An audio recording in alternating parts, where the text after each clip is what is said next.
Giovanni Dienstmann, welcome to the Orgasmic Lifestyle Podcast. Thank you so much for taking part in this interview today.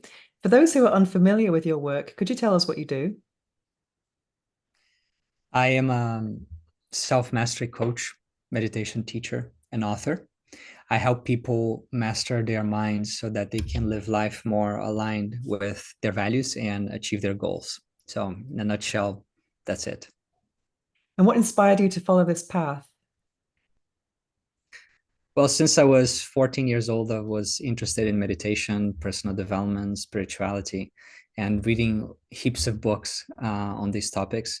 And I was always moved by this idea of expanding ourselves and growing ourselves and having a mastery of our internal world, our thoughts, our emotions, our impulses, etc. And in many philosophical and spiritual traditions that I studied, that was the key theme. So initially, this was just my own journey. I was having a nothing to do with my job. I was having a normal work initially with law, then with IT. But about 10 years ago, I quit my 9 to 5 to just do this work full time. Amazing. I always sometimes wonder because I had a spiritual awakening in 2017, and I often wonder what life would have been like if I'd started my personal development journey, when I was about 14. So I wonder how life would be different. Because I think it's but when I look at younger friends who are in their 20s and they're, spiritual and into personal development, I'm kind of glad that I wasn't into that then, because I think it's good to have some kind of reference of the dark side. I don't know, that kind of helps sometimes. I think there's a point where there's a point in our life where these awakenings can happen better. Yeah, And it's not going to be in the teenage times for everybody. yeah. For some people, it's going to be in their 50s or 60s. And Mm. there's no need to compare. I think it happens at the right time for everybody. Definitely. And I think Sadhguru said the person who's going out partying and the person who's meditating, they both have the same goal, really. It's just to feel good inside, I guess. Right, Yeah, it's a different path. right. So let's talk about your book, Mindful Self-Discipline. Um, so what Look at is, that. yeah, I finished it yesterday. I have Wow, this it's a thick shelf over book. here. I know it's a big book, and Congratulations. I have a shelf where it's like the fourth shelf down. It's all my podcasts, guests, books, because I'm an avid reader and I get to speak to authors after I finish the book. So it's something I'm incredibly grateful for because it's reading's a very solitary activity, but then you get to speak to the author. It's a massive privilege. But so what is mindful self-discipline? How does it vary from normal self-discipline? And what inspired Right. you to write something about self-discipline? Yes.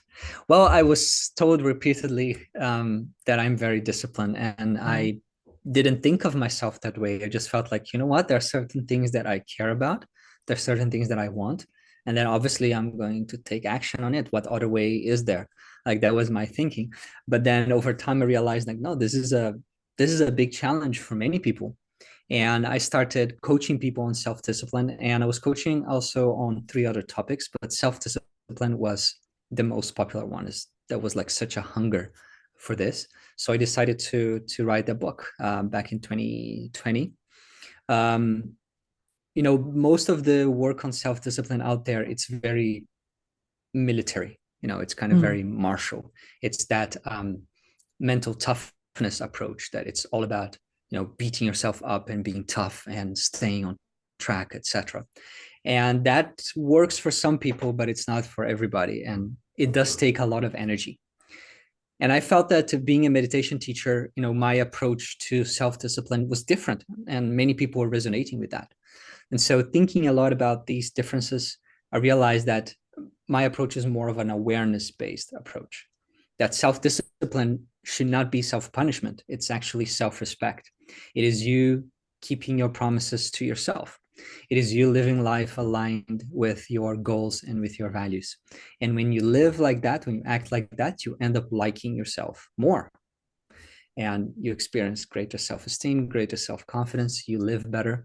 So for most people, seeing self-discipline under this different light, this more holistic, perhaps gentler way of seeing, that is what allows them to say, like, you know what, this is actually what I needed. And now I'm moving forward in this path. But did you think that a lot of your clients needed accountability, just to kind of become more disciplined? Some do. Some people will need accountability. Other people, they just need to be guided for a while until they kind of understand that, self-discipline is a different way of thinking. Just like not having self-discipline is a particular way of thinking. So once they understand how to think through the lenses of self-discipline, then they can do it on their own. But for other people, they will always benefit from, or perhaps even need, some level of accountability. Okay, I'd love to share my takeaways with you after reading the Uh-huh. book. So the first thing I really noticed about this book, it's a big book. I loved the diagrams and frameworks in it. I think that makes it very inviting. If it was just a big block of text, it would be more, you need more discipline to get through it. But I just read 50 pages in the first sitting. It's just like, so because I always make time to read with my coffee in the morning. That's kind of like my time when I'm always learning something. Was that on purpose? Do you kind of create it a more visual experience for the reader? In one or two books that I've read, there were lots of diagrams, and I felt as a reader, I loved that. It was Mhm. so helpful. And I wouldn't say that I'm particularly visual, a Mhm. visual learner, but still I found it helpful. So I felt like, wow, imagine for people who are visual learners, they're just going to love this.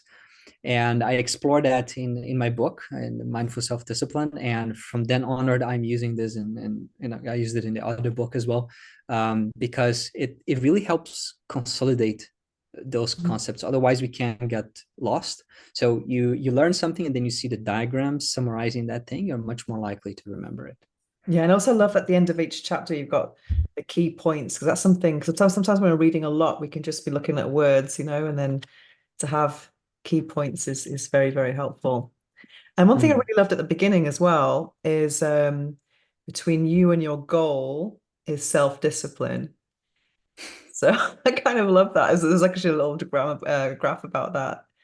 Would you say Mm-hmm. that's true for most things? Because I think it has a lot to do with it, just actually making that day-to-day effort and making things happen. It depends on how we see self-discipline. If self-discipline is only about habits and routine, then it's most goals. But if self-discipline is about acting in alignment with our values, and that's not just habits and routines, then Mm, yes, it's for everything. Whatever goal we want to achieve, it's a journey from A to B, from where you mm, are now to where you want to be. And in mm, that journey, you are guaranteed to meet several obstacles: distractions, procrastination, excuses, fears, doubts, lack of motivation. The list goes on. And it's only mm, with the power of self discipline that you'll be able to meet those challenges and continue on the journey until you can achieve that goal, whatever that is. So, whether it is a career goal, a financial um, goal of improving your relationship, growing spiritually, whatever it is, it's a journey of change. And in that journey, self discipline is what helps you stay consistent until the end. mm. One thing I loved about it as well is that you said self-discipline is self-love because I'm all about holistic self-love. This podcast is all about holistic self-love, just prioritizing self-care, self-love in all areas of life. That's the orgasmic lifestyle. It's like climax in all areas. So I really loved that as well. And that's something that's been lacking in my life. So it was actually a godsend when I got to read your book. It was something that I really needed. And I love the distinction between this is something that I've really it's been really helpful for me personally. Distinction between the instant gratification and long-term goals. That's something that's kind of interesting. 'Cause it inspired me actually. I mean, two things I've actually taken on board. I started reading this book at the beginning of April, so it's taken me 2 weeks, but I've gone completely whole foods plant-based. I mean, I've been a vegan for a long time, but I was kind of eating what I wanted. And if I wanted something sweet, I would just do that. And then I've kind of like, fallen off the bandwagon in terms of going to the gym and stuff. So I've kind of become more disciplined about that because I really want to lose 5 kilos. So I just realized it's just between me and the goal is self-discipline, so I can do it. So because I have, even though self-discipline is lacking, I have perseverance is something that I'm quite good at. So once I decide something, But it's yes, applying that self-discipline to these other goals and just eating home food, all the time. That's kind of cool. And then I'm sharing it on Mm, my stories to try and inspire people to, eat more kind of plant-based food at home, and it's not that difficult. So that's something that's really, really helped me. And that's something I really loved as well is, so can you talk to us about this difference between instant gratification and long-term goals? mhm. Yes. Mhm, So using that example that you mentioned of Sadhguru, we all are seeking to feel good. That is mhm, inherent in human nature. But if we satisfy that seeking energy with small things repeatedly all the time that take zero effort, then our brain is not going to have any motivation to go after long-term goals, to go mhm, after joys and fulfillments that are deeper, but they are not immediate and they require time, effort, patience, right? And so that's the main problem with distractions, is not so much the time that we're wasting. Right? If you waste an hour in distractions every day, the problem is not only that you have an hour less to work on important goals. The problem is that we are training our brain to seek satisfaction, to seek happiness through instant gratification, right? It's the I call this junk dopamine in the mhm, book. Like it's the fast food of happiness. Like it takes zero effort. You just scroll a little bit in the app. You watch something funny. You kind of click here, comment there, etc. And there's a sense of joy. You experience some release of dopamine, and then that's it, and it's finished. Right? mhm. It's a little bit like junk food. You eat. It's quick. It's easy. It doesn't take any effort. It's immediately ready, but it doesn't really have the nutrients you need to be healthy. Mhm. Same thing, instant gratification doesn't have the nutrients we need psychologically to feel fulfilled. And also the aftermath feeling is not a good one in general. It's usually quite a bad one. Mm-hmm. Yes. I think a lot of people struggle these days with social media being a massive distraction and smartphones in general. I think our attention span has just gone right down. Did you have any tips for that? I would love everyone to get out of social media. That's what Okay. I recommend to many people. I don't have any social media apps on my phone. And you say, but Mm, Giovanni, I can find you on Instagram and YouTube. Yes, there are videos of me on Instagram and YouTube. I have a team that every day they're publishing the videos, but I'm not using those platforms, right? And they're not the main thing for my own business because that wouldn't be aligned. So for me, the more I limit or the more I'm mindful about my use of technology, and limit it to certain times of the day and certain uses, the happier I feel and the more centered and focused I feel. It's very real. Not everyone will notice that because it does require some awareness. It does require you to have the courage to kind of step aside from all of this flurry of information for a period of time, and then you realize that's doing to you, and then you will not miss it. You will want to really establish different rules and principles of how you interact with technology. mm. I think I saw something on your website about saying not to follow you or something. Not, is it something like that on your website? Yeah, in the footer, don't follow me on social media. Okay, going back to more of my takeaways because there's been so many of them. I love this concept of like a plus one or a minus one about is this activity taking me to my purpose? Could you explain that to Mhm. us? It's a shortcut. It's a way to think about things in the moment that give us immediate clarity. um, like you want to, using your own goal as an example, you want to lose weight.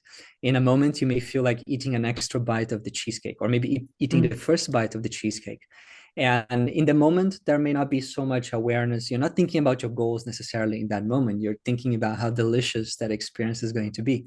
But in the moment, if you ask yourself, is this going to be a plus one or minus one in my life? Sometimes just having that question surface in our consciousness is enough for, like, you know what, this is actually not helping me. mhm, And so it's a shortcut. The more we ask ourselves this question, the more we see. And working with clients, sometimes they tell me that they don't want to ask that question because they know that if they ask, they will see that it's a -1, and they don't want to see because they want to indulge. I said, that's fine. But even in that case, you should be aware of that, right? It should be fully truthful to yourself.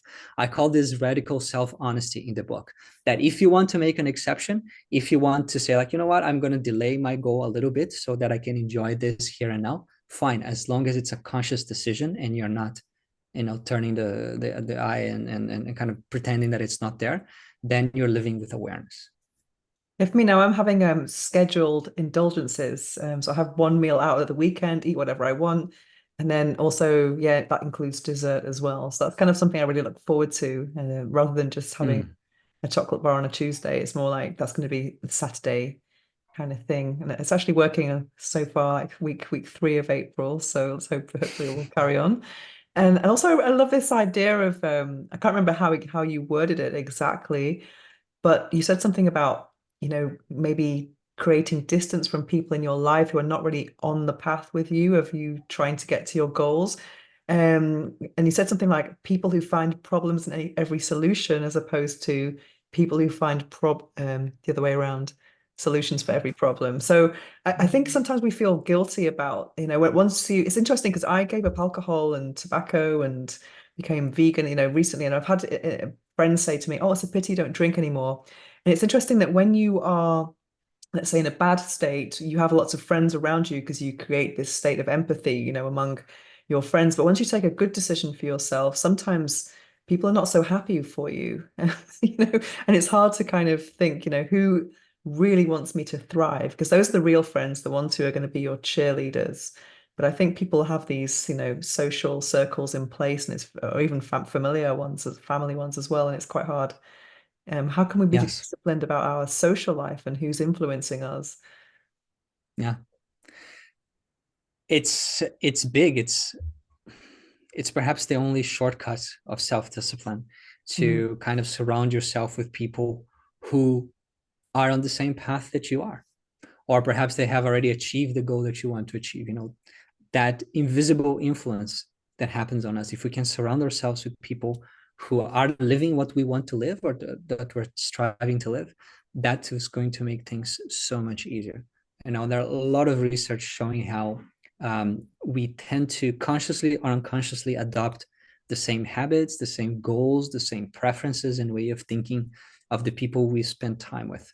So knowing that that is the case, it's a deeply ingrained in our brain.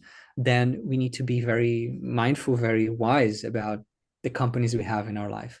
And when we start making a change, some of our old friendships and companies are not going to like that.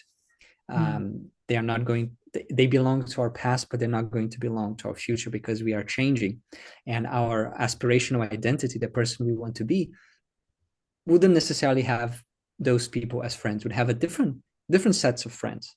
And so it's important to understand that that's part of the process, that as you're growing and changing, your friends, your companies will be changing as well. And that's perfectly fine. It's not selfish to want to surround yourself with people who bring out the best in you. mm. I think people feel very conflicted in that because I live in Spain, so in Barcelona, and I think a lot of people have, who've never left the city. They're kind of like have these friendship groups they've had all of their life, and they're very much in the comfort zone, and not much happens in the comfort zone. There's not much growth if you're, with the same friends you've had since you were 5, unless they are on the same kind of growth journey that you're on. So Yes. would you have any advice for someone in that situation where they really want to grow, but they feel conflicted about the people around them? They don't want to kind of get rid of them, but Yeah. mhm. Maybe phase out. There's an Okay. exercise in the book and in the workbook.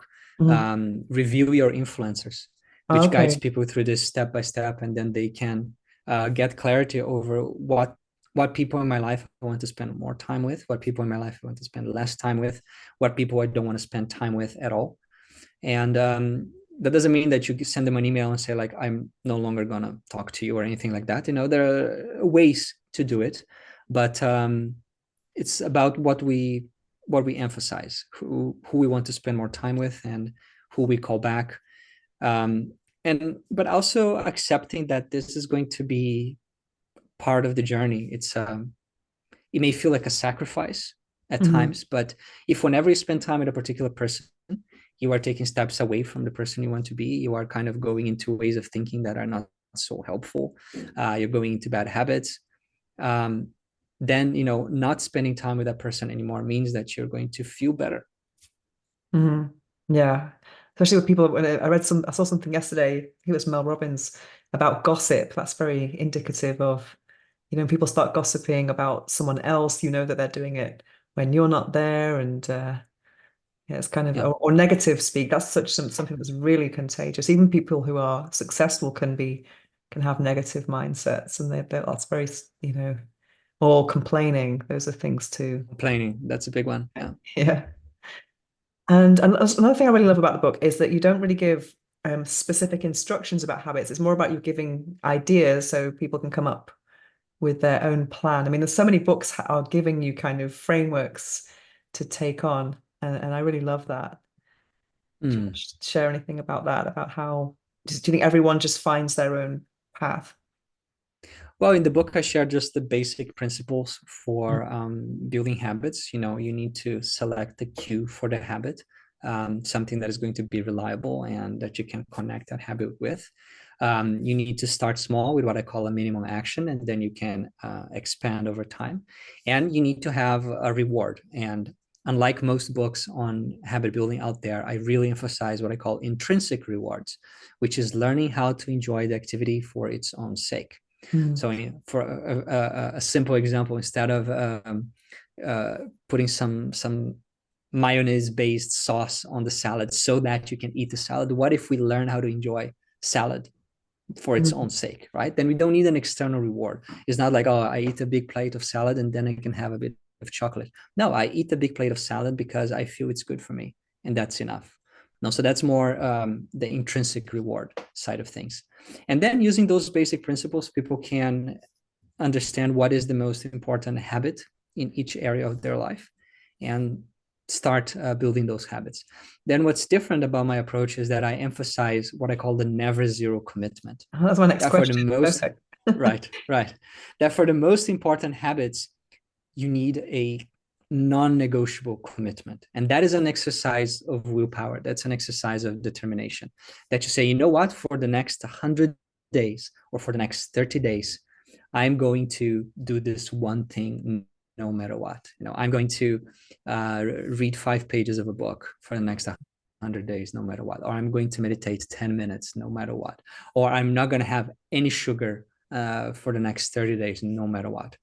And you get a commitment that is fairly easy, not easy, but that is doable, that it doesn't require a lot of willpower.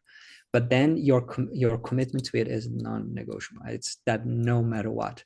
And when you do that with one habit, your self-confidence increase. You realize like, oh wow, I didn't know I could do this, but I can. And then you can do it with more difficult challenges as well. Mm. Yeah, so it's like doing something rather than nothing. So it's never a zero. Mm, Mhm. right. And I loved the fact that you talk a lot about meditation at the end, and I like that you acknowledged all forms of meditation, how they are valid. Because there are lots of meditation snobs, like saying only this one or All affirmations right. count. Or I've had Yes. people say that to me as well. Oh, if it's not TM, if it's not la la la, it's not real meditation, or if it's not in complete silence. I think people are very Yes. have a lot of misconceptions about meditation. I think it's emptying your mind, not thinking about anything, and that seems not very attainable. How can meditation help us with our self-discipline?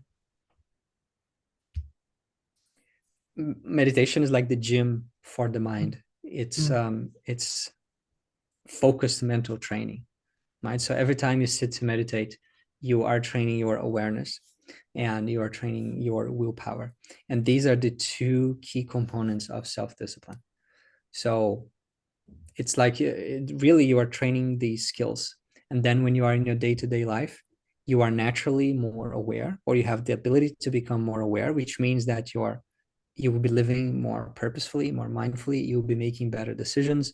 You'll be more aware of your goals when making choices.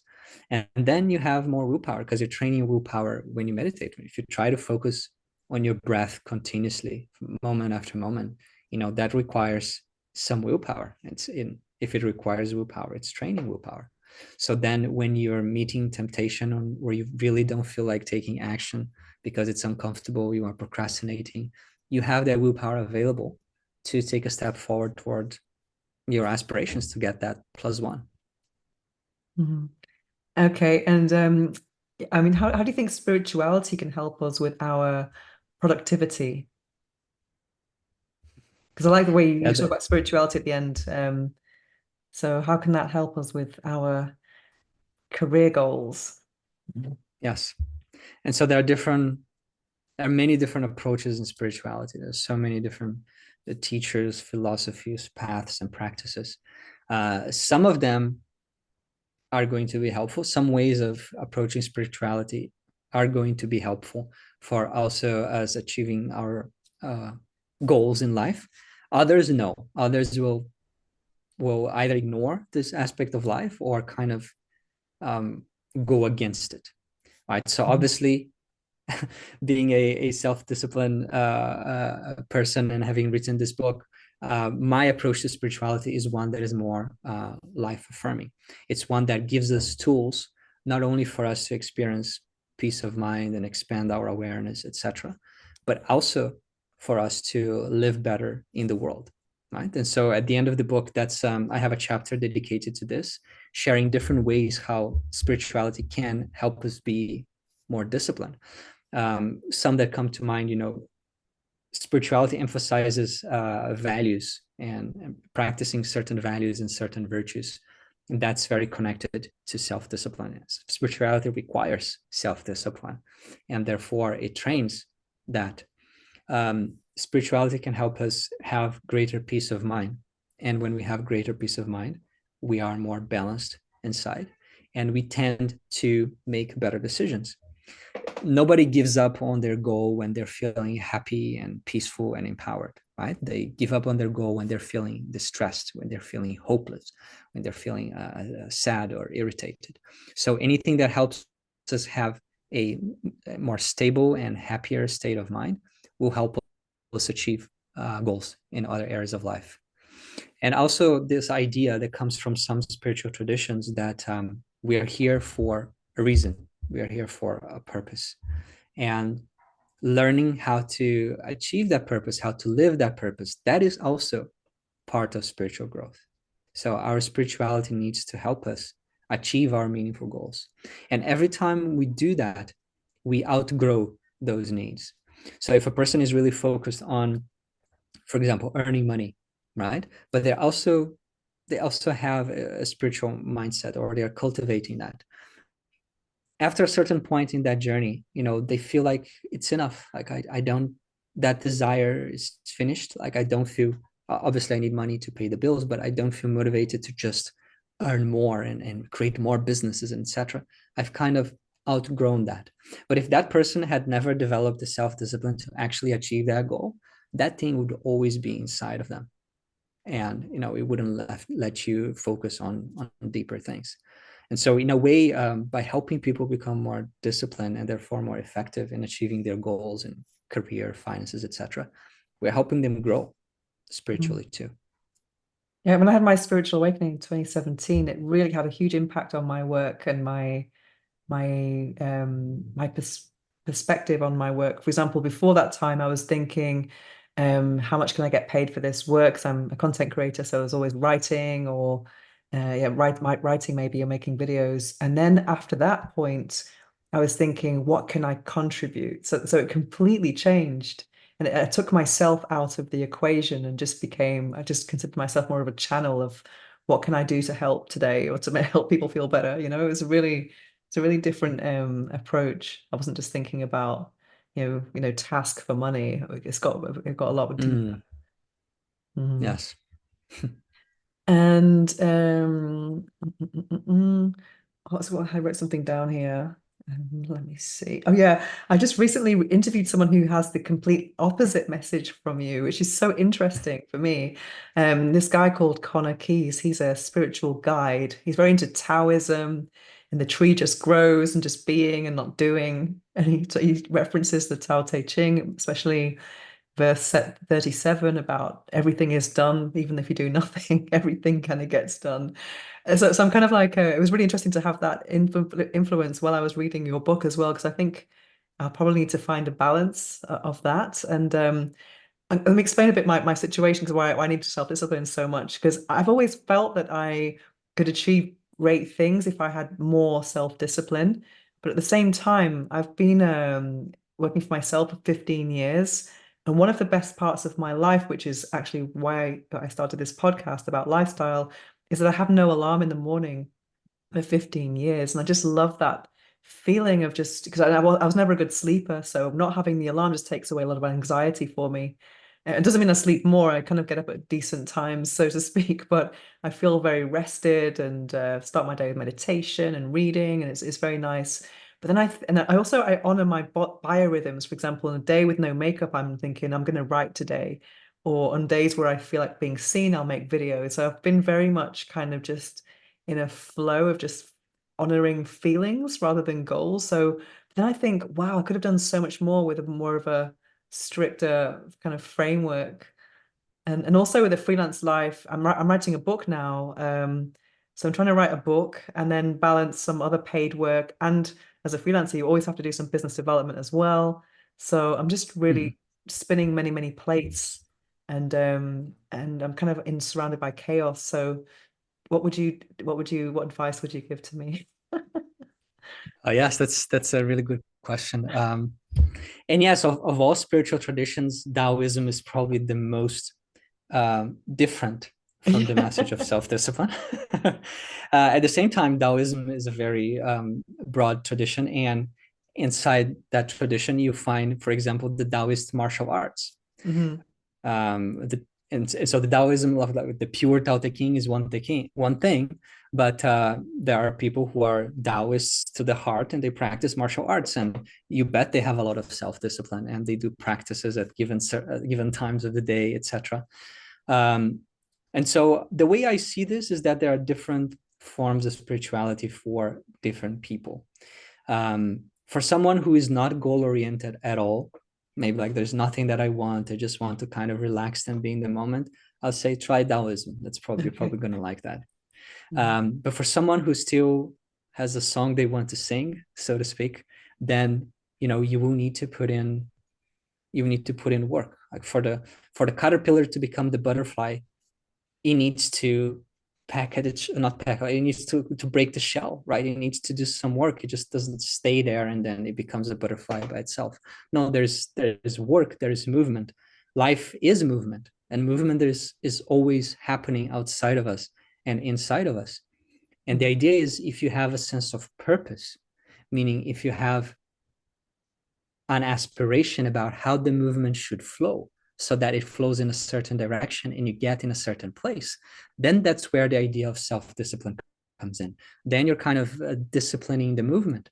That doesn't mean that every moment of your life is going to be disciplined and by the clock. No, you need to find, every person needs to find a balance that works for them. In some areas of life, self-discipline is more naturally a good idea, let's say in career and finances and health, than in other areas of life, such as relationships. Like if you bring self-discipline to relationships, it becomes stiff and non-spontaneous. On the other hand, if you are completely spontaneous about your health habits, most people will be spontaneously eating a lot of cheesecake. Mhm. So Okay. it's a balance. It's not always following the feelings, Mm. but in some aspects you allow yourself to follow the feelings, in other aspects you follow the goal, and in any case you make that decision with awareness. I think for me, what I've noticed the distinction after speaking to him and speaking and reading your book is that the feeling has to be a plus one kind of thing, Mm-hmm. So it has to be something that's taking me to the bigger Right, picture. Yeah. right. uh, and yes, otherwise, teenagers who are doing lots of drugs, they're also following their feelings. Yeah, that's the Um, danger with pleasure, because pleasure, because feelings, following the feeling, a lot of bad things do feel good. So mhm. Yes. definitely cases. If that wasn't the nature of life, if Mm, all the good and noble things felt pleasant and all the things that are not good for us felt unpleasant, then we don't need to talk about self-discipline. But because that's not the nature of life, we need to bring in some intentionality into our mm. choices. I think something that's very motivating for me is the small victories along the way, because I always like to try and document and or even make, take note of my progress in different things. So it's really, Mm, let's say if you're doing sports, like now I've been going to the gym for about 6 weeks and now I can get heavier kettlebells, and you know what I mean? It's just like a really good feeling when you notice progress, mhm. that's what keeps you going. Absolutely. And that Yeah. feels You're getting amazing. momentum. Definitely. Definitely. Okay, a couple of quick questions I ask all of my guests. Oh yeah, I had to ask you this as well because I saw this a couple of times in your book. Getting up at 2:30 a.m. That jumped out from the page. After my no alarm life, I was feeling, 'cause I've had this question in my life, should I start getting up early? So I don't think I'll be getting up. I live in Spain, so you probably know what Spanish life is like. People are still awake at that time, from the night before. Yeah. So what time do you go So to bed? yeah, I didn't it's not that my whole life I've been waking up at 2:30. I've been doing that for maybe the past um 3 years now. Before that, I was waking up at like 5:30. Uh, But the only way I can do this is because I practice biphasic sleeping, which I get my 7 hours. ah. I need 7 hours. I get it in two chunks. I sleep 5 hours in the evening from 9:30 to 2:30, and then 2 hours late morning. So at the end of this podcast, I'm going to have my 2 hour nap. And Mm. like this, I have sleep, 8 hours of activity, sleep, 8 hours of activity, and it becomes a nice balance and rhythm for me. I think I heard that some people used to that's how people used to sleep in the past. Have you heard about that? I've heard that. Yes, I've Yeah. I've read that that was the case before there was electricity. Mm. In most cases, either it was a long siesta, or they would go to sleep right after sunset, spontaneously wake up in the middle of the night, do some writing, do some work, and then after a few hours go to sleep again. So they call it the first sleep and the second sleep. But yeah, Mm. that apparently that's how many cultures used to sleep. And there's something magical about 3 a.m., isn't there? Like in the spiritual world, there's like there's like Rumi poem about don't go back to sleep. But I think at that time is amazing for concentration and how there's in general a lot of silence. That must really help Yes. with production. Yeah, maybe not in Spain, but the Yeah, rest of the I think world. by 3 o'clock it's okay, but I mean, people are having dinner about 10, and people are kind of watching TV until 12:30. So I often wanted to kind of go to bed earlier, but it just seems to be incompatible with like the noise around me, So Mm, it's quite yeah. hard. Mm. Okay, a couple of questions I ask all everyone. That Hmm. wasn't the question I asked everyone, that's just you. But the book that changed your life, because I'm a big reader, so I'm always looking for new things. What is the book that changed your life? Hmm. In terms of personal development book, I I really enjoyed Essentialism by Uh-huh. Greg McGowan, and The One Thing. Okay, I think someone else has mentioned essentialism to me. Is that if it's personal development? Okay, do you have any spiritual books? So spiritual books, in different phases of my spiritual practice, it was different Mm, books. In the first phase that I was more in Buddhism, Zen Mind, Beginner's Mind by Shunryu mm. Suzuki was very influential. Um, then there was a book called The Power of Tantra that Okay, was influential more recently. So yeah, these are two books that come to mind. amazing. And what is the phrase, affirmation, or quote that you live by?